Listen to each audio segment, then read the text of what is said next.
I-correct mo ang statement. Kung false siya, i-correct mo ang statement. It belongs there.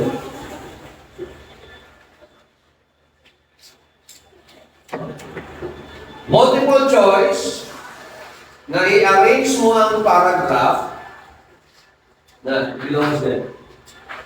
Di ba? May mga sentences, A, B, C, D, E.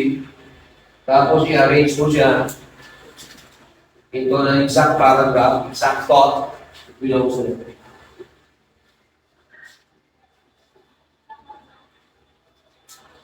That is why, ako yung ako niya. Kaya na siya opinion, gusto ko makuha ang aral sa utok ninyo.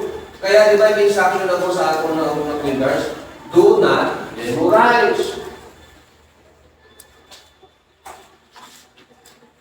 Kaya gusto ko makuha ang aral sa utok ninyo.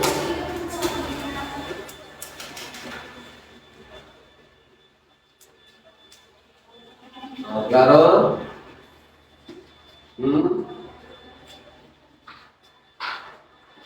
Klaro? Now, ano kung na-explain sa inyo? Prelim, midterm, pre-final, final. Apat na period sila. Simbawa, 70 na dire. Kailangan magsabi. So may araw ka pa dyan sa tatlo. Sa midterm, sabi naman, utang ka na 80. Sabi naman, 85. Ang imo nga pan progression ba? Punta ba? Pasaka ba? Ha? Hindi yung pag sa finals, ay final na, pasado na mo sila. Hindi na mo sabi, o ng 70. Hindi na tubo. Wapo eh. Diba? So progress is moving upward from a lower stage to the next higher stage. That is what we call progress. Okay? Now, itotal mo na eh. Ilan?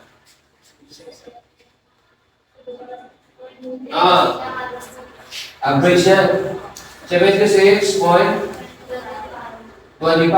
or 76. Ini ang imo general average. Amo ni siya ang mag-appear sa imo transcript of records. Ini yan apat na hindi na mag-appear. Ari mag-appear lang.